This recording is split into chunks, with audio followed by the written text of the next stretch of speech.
When future you is having a shitty ass day, you have these things at your disposal to persuade your mindset in a better way.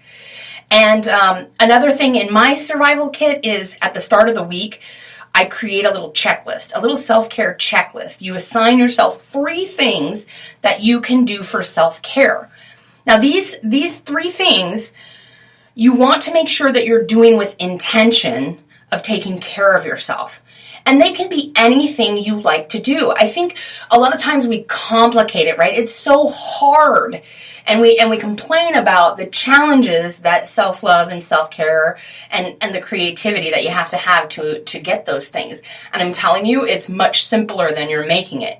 You're making it harder because you have told yourself for so long that you don't deserve it. And so you're making it harder than it has to be to reinforce that belief. So let's work on it. Let's just change our mindset.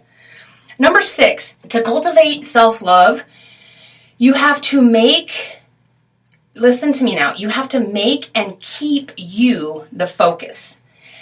If you're new and self-care is not something you really think about, or it's not something you can really pinpoint in your life, if you want to learn to love yourself more and to repair the years of damage that you've done to yourself with your negative self-talk and the dog shit thoughts that you have about yourself, you have to be really diligent and make yourself the focus every damn day. You've got a lot of work to do to undo what you've done before. And I'm going to revise that. I'm going to say it's not a lot of work. You can actually do it very quickly when you just decide, I don't think like that anymore. I don't treat myself like shit anymore. I don't talk down to myself anymore. I don't talk negatively about myself to other people. I don't put myself down to make others look good.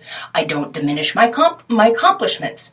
You see where I'm going with this? When you make you the focus, when you say, like getting out of bed and the first thoughts are, what do I need to do today? What is it that I need? What do I want to do with my time? When that's your primary focus, that's when you know you're in the self-love zone. And once you're there, it's so incredibly freeing. It's like you take off a big heavy coat and you can actually breathe again. Number 7, ask yourself, why do I avoid self-care? Like, why? Why are you taking care of everybody else first? I get it, it's like nice and stuff, but why can't you give yourself that same attention? Why can't you take care of yourself just as good as everyone else? Do you not deserve that same level? Right? If you, in your mind, think everybody expects me to be a certain way, well, doesn't it apply that you should expect you to be a certain way? And if the two don't match, which one do you think is better for you to choose? The way other people want you to be, or the way you want to be? And honestly, the reason most people avoid self-care is because our culture that we're living in, it praises and values running ourselves into the ground to buy shit we don't need to impress friends we don't care about. Number 8, if self-love is elusive to you and it's uncomfortable, even bringing it up is a little triggering, this next advice is probably going to do more. And I want you to sit with whatever's coming up and embrace the uncomfortability. So number 8 in the ways to cultivate self-love, I want you to practice self-affection. It's time to touch yourself, folks. Now, you can get as dirty as you want with that. That is also self-care when done intentionally and not out of compulsive behavior. But it's time to start giving yourself physical attention, and I really don't care how. All right, it could be a little warm, little self-hug first thing in the morning. It could be loving your body while you're in the shower, as you're soaping up your arms and your breasts and your tummy or whatever, that you're loving it and you're thanking your body for everything it does on a daily basis, no matter how much you run the fucker into the ground. Or you can hold and stroke your own hand. Physical self-affection is subtle, but it is so magical.